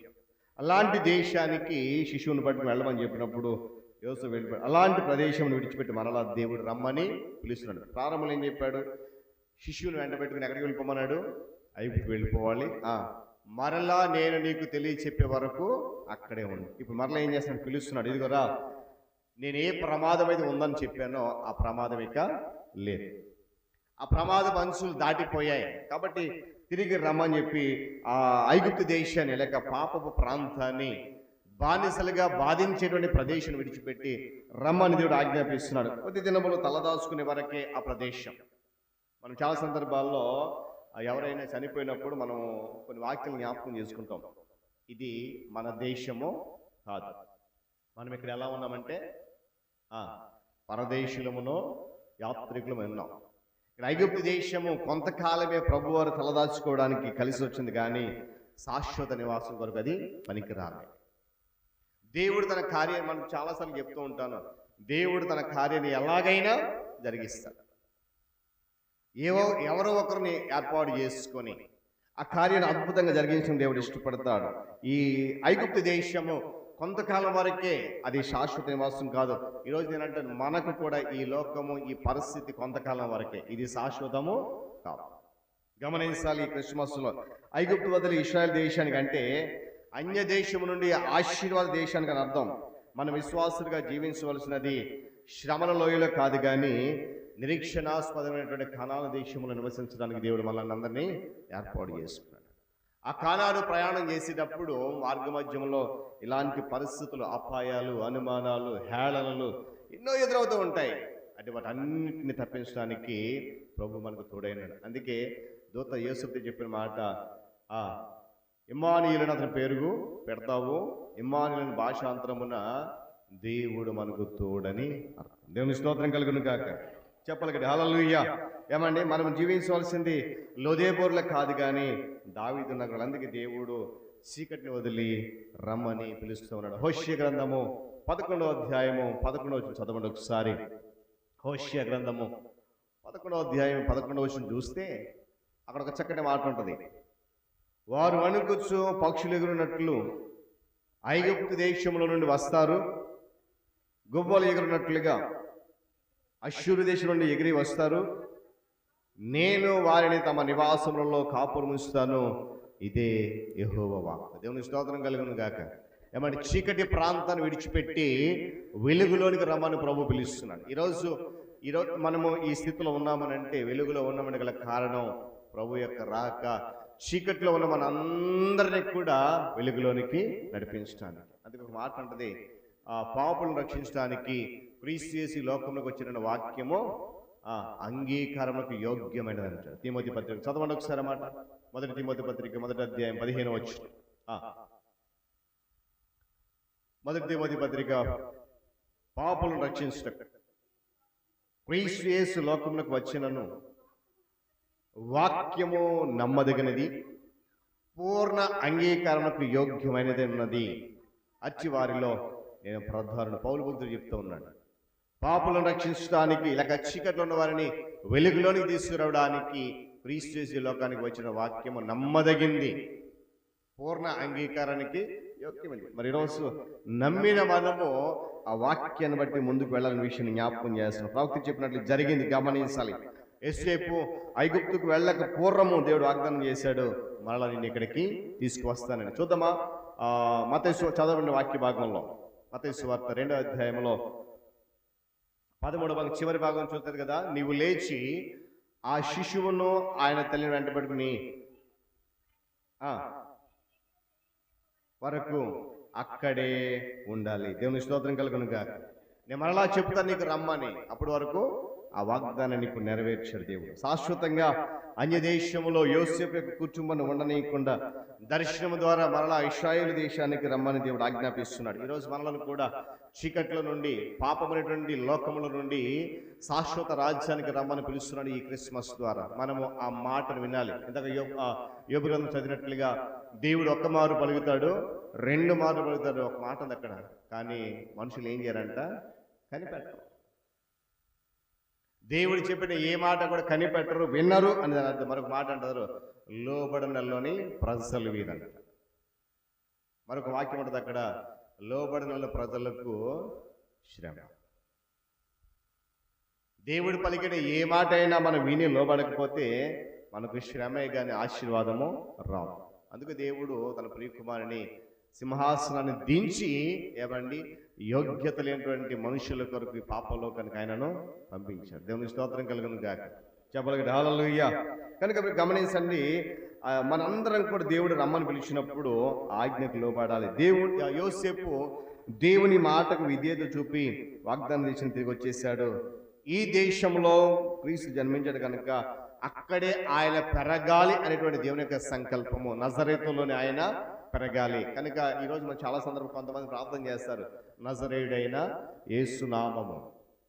కాబట్టి దేవుని సంకల్పం. అందుకనే ఐగుప్తులు ఉండకుండా మరలా దేవుడు తీసుకుని వచ్చారు. కారణం ఏంటంటే ఆయన సంకల్పం నెరవేరాలి. తన సంకల్పాలను నేను జ్ఞాపకం చేశాను, ఏ విధంగానైనా నెరవేర్చుకోగలిగిన సమర్థుడు మన దేవుడు. చాలా సందర్భాలు మనం అనుకోవచ్చు, నేను లేకపోతే జరగదేమో, నేను చేయకపోతే ఆ పని అవ్వదేమో, నేను వెళ్ళలేకపోతే అది కుదరదేమో. కానీ నేను అంటాను, ఒకవేళ మనం తప్పించుకున్నా కూడా దేవుడు ఎవరొకరి ద్వారా ఏ విధంగానైనా ఆ కార్యాన్ని జరిగిస్తాడు. దేవుని స్తోత్రం కలుగును గాక. గడిచిన దినాల్లో యెషయా గ్రంథంలో మనం ధ్యానం చేశాం. మొదటిగా అంటాడు, ఈ క్షణాన నీవు మౌనంగా ఉంటే, అక్కడ ఒక మాట అంటుంది, నీవు ఈ క్షణాలు మౌనంగా ఉంటే యూదులకు రక్షణ వేరొక చోట నుంచి వస్తుంది. దేవుని స్తోత్రం కలుగును గాక. నువ్వు మౌనంగా ఉండు, కానీ ఒక విషయం గుర్తుపెట్టుకో, ఒకవేళ రాజుకోటలో ఉన్నంత మాత్రాన యూదులో అందరిలో నువ్వు ప్రత్యేకించబడిన దానివని కానీ రక్షించబడతానని కానీ నీవు అనుకోవద్దు. మాకు రక్షణ వేరే చోట నుంచి వస్తుంది, కానీ నీవును నీ తండ్రి ఇంటి వారును నశించిపోతారని చెప్పి హెచ్చరిస్తాడు మొదటికి. అది ఎందుకు మాట చెప్తానంటే, దేవుడు తన సంకల్పాలను ఏ విధంగానైనా నెరవేర్చుకుంటాడు. అందులో మనము కేవలం నిమిత్తం మాత్రం అంటే, నేను లేకపోతే ఇది అవ్వదు అనేటువంటి ఆలోచన మన మైండ్లో ఉండకూడదు. మనం ఉన్నా లేకపోయినా కార్యక్రమం జరుగుతుంది. దేవుని స్తోత్రం కలుగును గాక. హల్లెలూయా. మనం చూసే ఈ మధ్య కాలంలో సంఘం దగ్గర చాలా కార్యక్రమాలు జరిగాయి. సంఘం అంతా కలిసి వస్తే జరిగాయి అంటారా? కొంతమంది వచ్చినా జరిగే కార్యక్రమం. అని ఎందుకు మాట చెప్తానంటే, దేవుని కార్యము మనం ప్రార్థన పరుగు ప్రారంభిస్తే ఎవ్వరూ దానిని ఆపలేరు. దేవుని స్తోత్రం కలుగును గాక. గమనించండి. ఇక చివరిగా మరొక స్వప్నాన్ని జ్ఞాపకం చేసి నేను ప్రార్థన చేస్తాను. అదే మత్తయి సువార్త 2వ అధ్యాయము 23వ వచనం.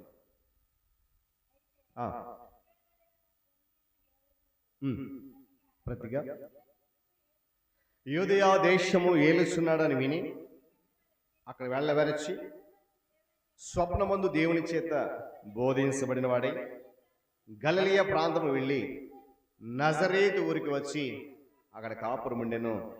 ఆయన నజరేయుడు అనబడినని ప్రవక్తలు చెప్పిన మాట నెరవేరినట్లు ఇలాగూ జరిగింది. ఇక 4వ స్వప్నం ఏంటంటే, నేను మరలా జ్ఞాపకం, మొదటి స్వప్నం ఇప్పుడు అనుమానముతో ఉన్నప్పుడు, 2వ స్వప్నము అపాయములో ఉన్నప్పుడు, 3వది ఐగుప్తు అన్య దేశంలో ఉన్నప్పుడు, 4వది సందిగ్ధంలో ఉన్నాడు. దేవుడైతే పిలిచాడు, ఆ ఊరికి వెళ్ళాలా వద్దా. శిశువుని చంపాలనుకున్నాడు, చనిపోయాడు, మంచిదే. కానీ వాడికి బదులుగా మరొకడు వెళ్తా ఉన్నాడు. వాడి పరిస్థితి ఏంటి? హేరోదు ఉన్నప్పుడు పరిస్థితి దాటిపోయిందా లేదా? లేకపోతే హేరోదు ఉన్నటువంటి క్రమాన్ని వీడు పాటిస్తున్నాడా? శిష్యువుని తీసుకుని వెళ్తే చంపేస్తాడా, ఏంటి వెళ్ళాలా వద్దా అని చెప్పి ఒక సందిగ్ధం ఉన్నప్పుడు ఒక మాటను చూడండి అక్కడ, స్వప్నమందు దేవుని చేత బోధించబడిన వాడే. దేవుని స్తోత్రం కలుగును గాక. చూడండి, ముందు ఒక మాట ఉంది, అక్కడ వెళ్ళవెరచి అంటే వెళ్ళడానికి సుముఖంగా లేడు. దేవుడికి ఆజ్ఞాపించాడు ఏమని, శిశువుని చంపాలనుకున్నవాడు చనిపోయాడు, ఇక ప్రమాదము లేదు, వచ్చేసాయి.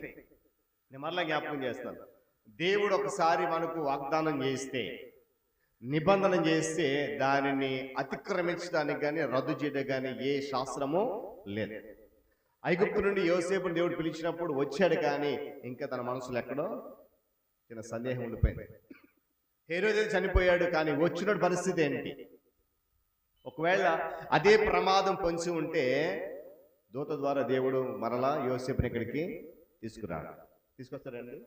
ప్రమాదం ఉన్న చోట మనల్ని దేవుడు ఉంచడం. అందుకే ఆ మాట ఇమ్మానుయేలు అంటే దేవుడు మనకు తోడంటే, ఏ పరిస్థితుల్లో అయినా ఎక్కడైనా కూడా దేవుడు మన తోడు నడిపిస్తాడు. ప్రమాదం ఉంది అని అంటే అక్కడ తన బిడ్డలు ఉండడానికి దేవుడు ఏమాత్రం కూడా ఇష్టపడతాడు.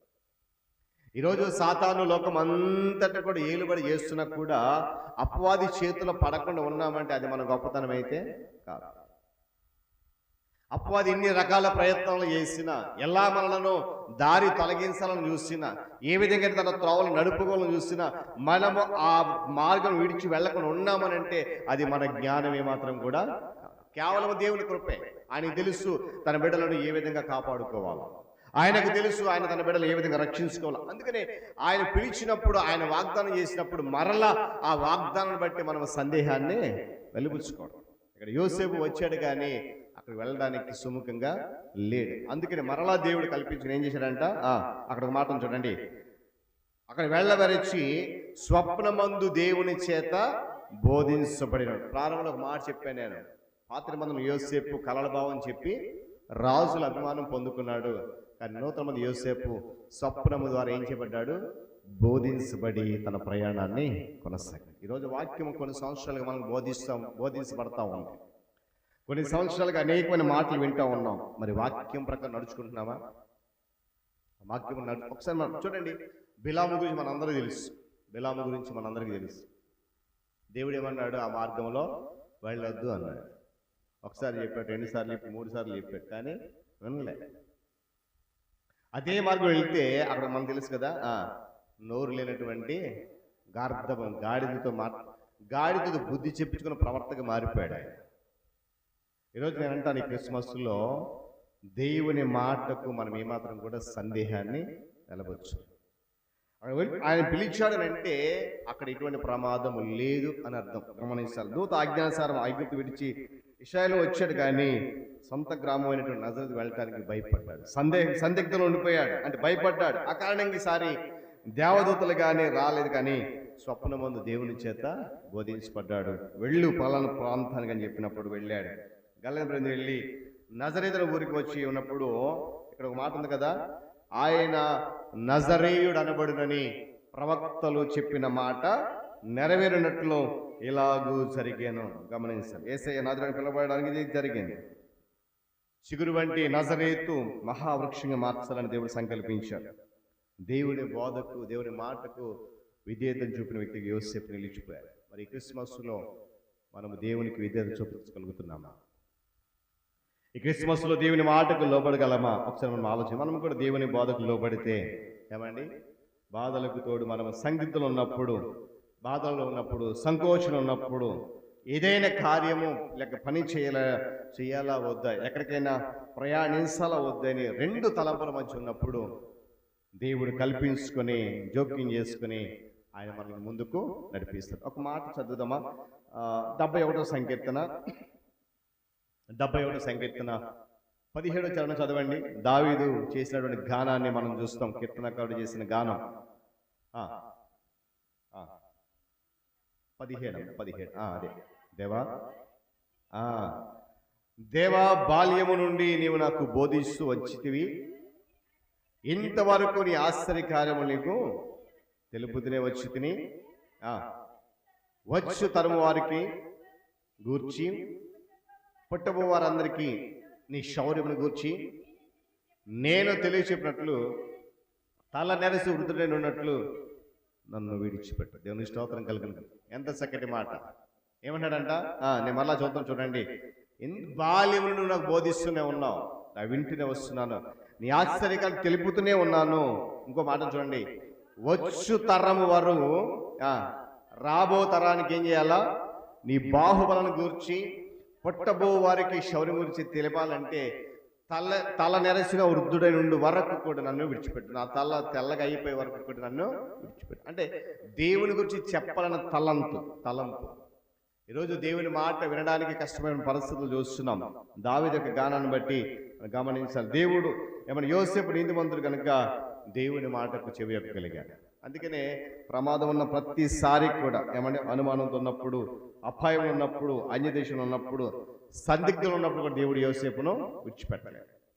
ఎందుకంటే ప్రవక్తలు చెప్పారు కదా, ఆయన మహావృక్షంగా మారుతాడు. ఒక మాట ఉంటుంది అక్కడ, యెషయా మొద్దు నుండి చిగురు పుట్టును, ఆ చిగురు మహావృక్షంగా మారుతుంది. ఆ మహావృక్షమే మన ప్రభు అయిన యేసుక్రీస్తు. దేవుని స్తోత్రం కలుగును గాక. గమనించాలి. మరి పూర్వం స్వప్నముల ద్వారా, కళల ద్వారా, ప్రవక్తల ద్వారా, దేవదూతల ద్వారా, దర్శనాల ద్వారా మాట్లాడడం జరిగింది. కానీ ఈ రోజున దేవుడు తన ప్రియబిడైన కుమారుడైనటువంటి క్రీస్తు ద్వారా, ఆయన ఇచ్చిన వాక్యం ద్వారా మనతో మాట్లాడుతూ ఉన్నాడు. కనుక దేవుని వాక్యం మనం చదివితే దాని ద్వారా ఆయనతో మనతో మాట్లాడతాడు. నేను చాలా సందర్భం చెప్పాను, నేను మాట చెప్పి ముగిస్తాను. అద్దం ముందు ఎక్కువసేపు నిలబడగలం, కానీ వాక్యం ముందు ఎక్కువసేపు నిలబడదు. ఎందుకో తెలుసా? అర్థమైతే మన పై రూపాయలు మాత్రమే చూపిస్తుంది కాబట్టి ఎంతసేపు నిలబడతాం. అర్థమైతే మన పై రూపాన్ని చూపిస్తుంది కనుక ఎంతసేపు అయినా నిలబడతాం. కానీ వాక్యం ముందు నిలబడితే మన హృదయాన్ని చూపిస్తుంది కనుక దానిలో ఉన్న లోటుపాట్లను సరి చేసుకోవడానికి ఇష్టపడం కనుక ఆ వాక్యం ముందు నిలబడడానికి మనము ఇష్టపడం. అంటే వాక్యం మనం చదువుతూ ఉంటే ఆయన మనతో మాట్లాడుతుంటాడు. ఆయన మాట్లాడిన ప్రతి మాట మనం వినగలిగితే ఏమంటే తప్పకుండా ఆయన మనతో మాట్లాడితే ప్రత్యక్షంగా మనతో మాట్లాడతాడు. చాలా సందర్భాలు వాక్యం మనతో మాట్లాడతా కనుక వాక్యం చదవం. నేను అంటాను, ఈ క్రిస్మస్ నుంచి దేవుని వాక్యం చదవడం ఎన్ని మాటలు. కనుక ఈ క్రిస్మస్లో నీవు నేను ఏమండి ఒకవేళ అనుమానంతో ఉన్నా, అపాయం పరిస్థితుల్లో ఉన్నా, ఏమంటే ఐగుప్తు లాంటి పాపోపదేశంలో ఉన్నా, సందిగ్ధులు ఉన్నా, మన ప్రభువుని ఆశ్రయిద్దాం. ఆయన తన వాక్యం ద్వారా గొప్ప మేలు చేసి యోసేపు జీవితంలో తన యొక్క చిత్తాన్ని సంకల్పం ఎలాగైతే నెరవేర్చుకున్నాడో, ఒకవేళ మన ఎడలకు కూడా మన ద్వారా ఆయన తన ఉద్దేశం నెరవేర్చుకుని ఆశిస్తే కనుక ఇలాంటి పరిస్థితులన్నీ కూడా దాటించి తన యొక్క చిత్తాన్ని సంపూర్ణంగా ఆయన నెరవేర్చుకుంటాడు. అలాంటి శ్రేష్ఠ భాగ్యం కొరకు మనం ప్రభు మార్గాన్ని ఆశ్రయించి ముందుకెళ్దాం. దేవుడి మాటలు మన కొరకు దీవించుకుందాం. తలలోంచి కళ్ళు మూసుకునండి, ప్రార్థన చేసుకుందాం. మహోన్నతుడ మీకు వందనాలు, సర్వాధికారి నీకు స్తోత్రాలు. నీ కృప, నీ కాపుదలలో మమ్మల్ని జ్ఞాపకం చేసుకున్నారు. తిరిగి 2024 క్రిస్మస్లో యోసేపు జీవితం ద్వారా అనుక్షణము నీవు మమ్మల్ని విడిచిపెట్టుకుని ఉన్నావని, మేము అనుమానంతో ఉన్నప్పుడు, అపాయములో ఉన్నప్పుడు, ఐగుప్తు లాంటి అన్య దేశంలో ఉన్నప్పుడు, సందిగ్ధతలో కొట్టుమిట్టాడుతున్నప్పుడు సహితము యోసేపును మీరు ఏ విధంగా అయితే స్వప్నము ద్వారా దర్శించి బోధించారో, ఆ స్వప్నము ద్వారా బోధించబడిన వాడే యోసేపు ఏ విధంగా అయితే మీ మాటకు చెవియొగ్గి లోబడి విధేయత చూపించాడో, ఈరోజు అలాంటి శ్రేష్టమైన విధేయత మేము కలిగి జీవించే కృప చూపించాలని ప్రార్థన చేస్తున్నాం. ఎందుకంటే ఆయన అటు రీతిగా మేము ఒకవేళ లేమేమో, అందుకే ఈ క్రిస్మస్లో యోసేపు జీవితాన్ని మా ముందు నుంచి హెచ్చరించారు, గద్దించారు. మేము కూడా మా దేవుడు మాకున్నాళ్లే, కాపాడుతాడు అనే భరోసాతో ముందుకు వెళ్ళిపోతున్నాం. కానీ మా హృదయము నీకు దగ్గరగా లేదేమో. నాయన యోసేపు నీతిమంతుడిగా, నిందారహితుడిగా, నీ మాటకు లోబడేవాడిగా మేము చూస్తున్నాం. అలాంటి స్థితి, అలాంటి జీవిత విధానము ఈ క్రిస్మస్ ద్వారా మాకు దయచేయమని, ఎత్తబడిన మాటలు అందరి జీవితంలో నూరంతలకు ఫలింపచేయమని, తదుపరి జరిగేటువంటి ఆరాధన క్రమంలో సహితము నీ కృప మాకు తోడించమని యేసుక్రీస్తు వారి శ్రేష్టమైన నామంలో ఈ ప్రార్థన సమర్పిస్తున్నాను మా తండ్రి, ఆమేన్. ముందుగా మీ అందరికి కూడా క్రిస్మస్ శుభాకాంక్షలు అండి. ఎందుకంటే ప్రభు అయిన యేసుక్రీస్తు గతించిన సంవత్సరం అంతా కూడా మన అందరిలో కూడా ఆయువు ఆరోగ్యం ఇచ్చి కాచి కాపాడినందుకు ముందుగా దేవునికి వందనాలు. మనం ఈ దినాన్ని మనందరం కలిసి ఈ క్రిస్మస్ని జరుపుకుంటున్నాము అంటే దానికి ముఖ్య కారణం ప్రభు అయిన యేసుక్రీస్తు మనల్ని కాపాడుతూ వచ్చాడు. అనేక కష్టాల నుండి, బాధల నుండి, ప్రమాదం నుండి గట్టెక్కించాడు, మనకి ఈ స్థితి కల్పించాడు. మనందరం కలిసి ఈ క్రిస్మస్ జరుపుకుంటున్నాం. ఓకే.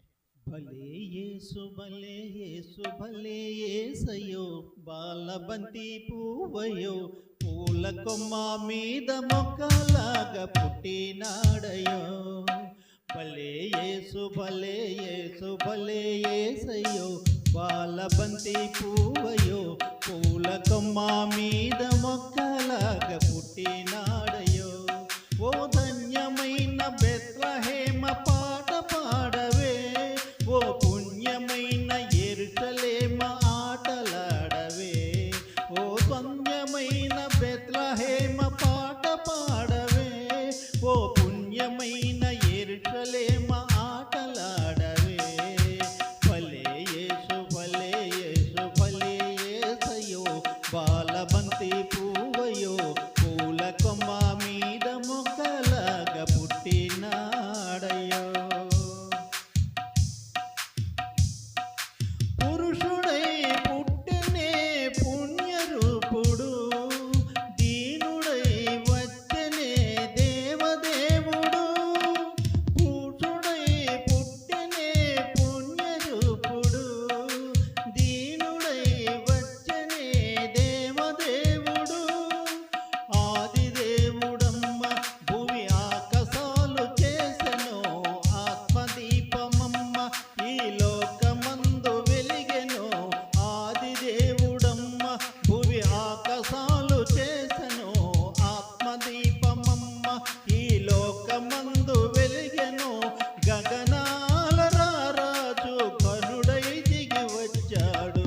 భలే యేసు భలే యేసు భలే యేసయ్యో, బాలబంతి పువ్వయో, పూల కొమ్మ మీద మొక్కలాగా పుట్టినాడయో. కాంతులే చిందడి కాంతి తారక, నింగిలో మెరసనే నీతి గుర్తుగా. కాంతులే చిందడి కాంతి తారక, నింగిలో మెరసనే నీతి గుర్తుగా. పశుల పాకలో క్రీస్తు ప్రభవించిన విధమును ప్రవచించిరి దూతలు పరలోక సైన్యము. పశుపల పాకలో క్రీస్తు ప్రభవించిన విధమును ప్రవచించిరి దూతలు పరలోక సైన్యము. ప్రభు క్రీస్తుల కిలలో సమాధానమే కలుగు. భలే యేసు భలే యేసు భలే యేసయ్యో, బాలబంతి పువ్వయో, పూల కొమ్మ మీద మొక్కలాగా పుట్టినాడు.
దైవజనులు చాలా చక్కనైన వాక్యాన్ని అందించారు.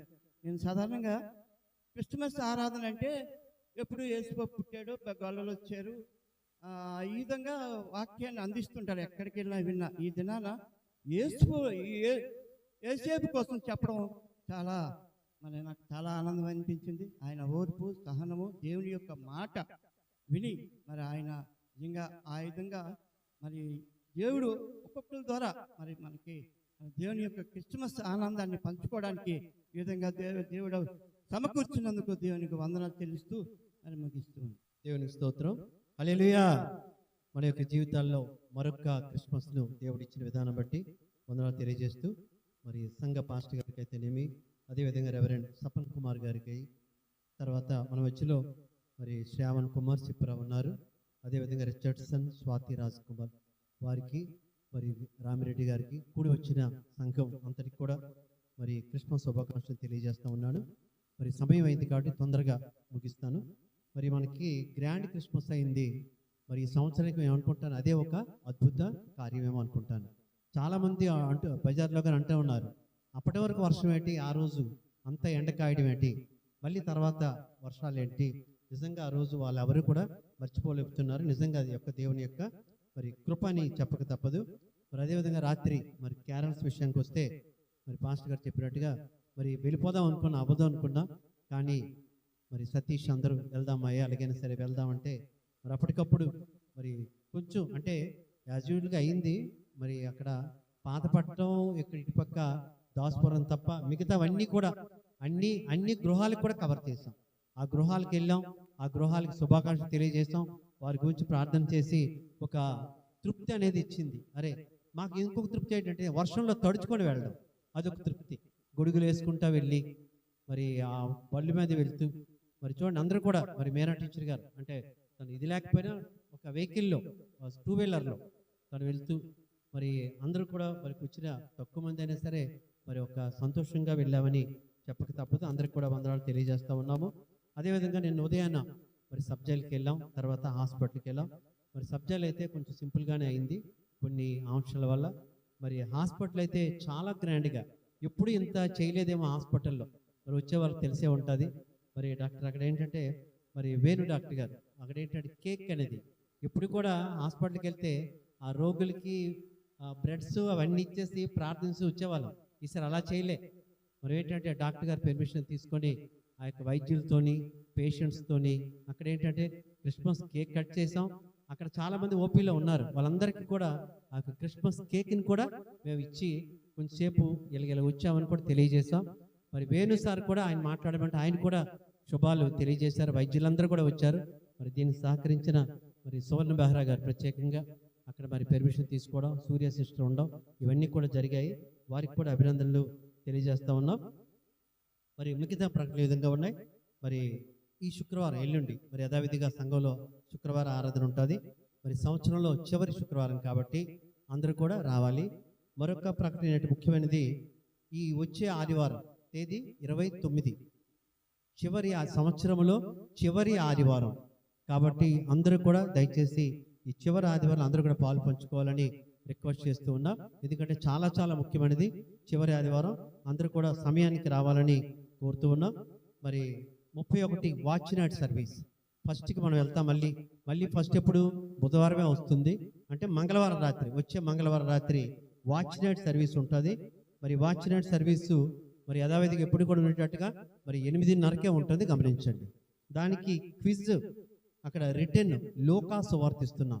లోకా సువార్త 1 నుంచి 5 అధ్యాయాలు రాసుకోండి. లోకా సువార్త 1 నుంచి 5 అధ్యాయాలపై రిటర్న్ ఉంటుంది. అయితే దానిలో బైబిల్లో కొన్ని వంశావళులు ఇచ్చారు. దాంట్లో వంశావళులు మాత్రం ఇవ్వము, గమనించండి.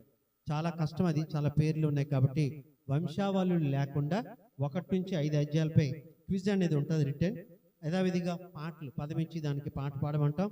మరి క్విజ్లో ఎక్కువ మంది పాల్గొంటే బాగుంటుంది. సమయం ఉంది కాబట్టి 5 అధ్యాయాలే కాబట్టి మరి ఎక్కువ మంది పాల్గొండి. చెప్పడం కాదు కాబట్టి రాయడం కాబట్టి కొంచెం సమయం ఉంటుంది మీకు, కాబట్టి అందరూ కూడా పాల్గొవాలని కోరుతున్నాం.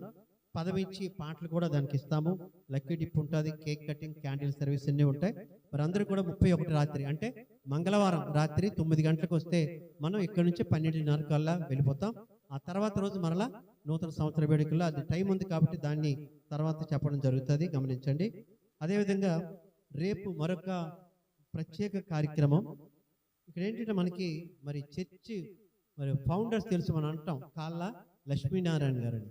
మరి కాళ్ళ లక్ష్మీనారాయణ గారి కుమారుడు ఉన్నారు, ఒకరెవరు కాళ్ళ సామ్యుల్ గారు ఉన్నారు, అదేవిధంగా జకరయ్య గారు ఉన్నారు కదా, డేవిడ్ గారు. ఈ జకరయ్య గారి పిల్లలు అంటే అక్కడ లండన్లో కొంతమంది ఉన్నారు, బెంగళూరులో ఉన్నారు. ఈ జకరయ్య గారి మనవడు ప్రభాకర్ గారు, ఆయన రేపు మన సంఘానికి వస్తానని తెలియజేశారు. మార్నింగ్ వస్తానని చెప్పారు. ఎవరైనా మరి వీలైతే చర్చిలో రమ్మని చెప్పాం. 10:30కి ఇవన్నీ చూస్తానని చెప్పారు, ఫోన్ చేశారు.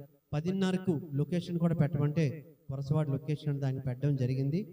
రేపు 10:30 ఉదయం 10:30కి వస్తే అంటే చూడండి జకరయ్య గారి 4వ తరం వస్తున్నారు రేపు. చూడండి మనం ఎప్పుడు కూడా లక్ష్మీనారాయణ గారు అంటున్నాం, వాళ్ళ తాలూకా 4వ తరం వస్తున్నట్టు నిజంగా మనకు చాలా ధన్యత. మరి వస్తే కొన్ని విషయాలు బహుశా తెలుస్తాయేమో, కొన్ని విషయాలు మనకు తెలియని విషయాలు ఆయన సంఘం నిర్మాణంలో అవన్నీ కూడా మనకు తెలియజేస్తారు. కాబట్టి అంటే మెసేజ్ అంటే ఉండదు, ఒకసారి షేర్ అనేది. వాళ్ళు వస్తున్నారు కాబట్టి వాళ్ళతో అంత దూరం నుంచి వస్తున్నారు బెంగళూరు నుంచి. కాబట్టి సమయం ఉన్నవాళ్ళు, ఇది కాదు, ఎవరికైతే సమయం ఉంటుందో వాళ్ళు 10:30 కల్లా వస్తే మనం 12 గంటలకల్లా వాళ్ళ గృహాలకు వెళ్ళొచ్చు. ఇది ఒక అవకాశం కాబట్టి అందరూ కూడా రావాలనే మీ అందరికీ రిక్వెస్ట్ చేస్తూ ఉన్నాం. అదేవిధంగా మరి పెర్సి చాలా చక్కగా మరి పాడింది, చాలా నిజంగా ఆ యొక్క ట్రాక్ మామూలు పాట పాడడం వేరు, ట్రాక్ సాంగ్ డిఫరెంట్ అక్కడికి వచ్చి. కాబట్టి చివరిగా మరి ధనుంజయ్ గురించి మీ అందరూ కూడా ప్రార్థన చేయాలని కోరుతూ ఉన్నా, తన హెల్త్ గురించి. కాబట్టి తన హెల్త్ గురించి ప్రార్థన చేయాలని కోరుతూ ఇవన్నీ ఉన్నాయి కాబట్టి ఇవన్నిటి కూడా గుర్తు చేసుకోండి. ఇవన్నీ గుర్తు చేసుకొని రేపు ప్రోగ్రాం ఒకటి, తర్వాత మిగతా ప్రోగ్రాం ఒకటి, అవన్నీ కూడా పార్టిసిపేట్ చేస్తారని కోరుతూ ఇంతటితో ముగిస్తున్నాను. నిలబడదాం. ముగింపు ప్రార్థన, ప్రభు నేర్పు ప్రార్థన ఆశీర్వాదంతో ఈ క్రిస్మస్ ఆరాధన ముగించుకుందాం. మరి నూతన సంవత్సరంకి వెళ్ళబోతున్నా కనుక సంఘ అధ్యక్షుల వారు అనిల్ మాస్టర్ చెప్పినట్లుగా ప్రతి దానిని ప్రార్థనాపూర్వకంగా పాలుభాగస్లు అవ్వడానికి ఇష్టపడదాం. తలలో ఉంచి కళ్ళు మూసుకుందాం, ప్రార్థన చేద్దాం. ఈ సమయంలో మరి ప్రియులు సహోదరులు శ్రవణ్ కుమార్ గారు వారు ముందుకు వచ్చి ప్రార్థన చేస్తారు. ప్రభు నేర్పు ప్రార్థన ఆశీర్వాదంతో ఈ క్రిస్మస్ ఆరాధన మనము ముగించుకుందాం. Praise you, we thank you, Lord, for giving us the protection, giving us this day, O Lord, as we came together to remember you, to worship you, to praise you. Lord, let your protection, let your guidance, let your help, let your Holy Spirit be with us, with this church, O Lord. Thank you for everything. In Jesus' name we pray. Amen. Amen. పరమ తండ్రి అయిన దేవుని ప్రేమ, రక్షకుడైన యేసయ్య కృప, పరిశుద్ధాత్మ దేవుని సహవాసము, ఆయన సన్నిధి కాపుదల ఈ క్రిస్మస్ ఆరాధనలో పాల్గొని ఆయన నామాన్ని స్తుతించి ఆరాధించి కనపరిచిన మనందరికీ, మన కుటుంబాలకు, సంఘానికి, సకల పరిశుద్ధులకు సదాకాలము తోడైండి నడిపించును గాక. ఆమేన్.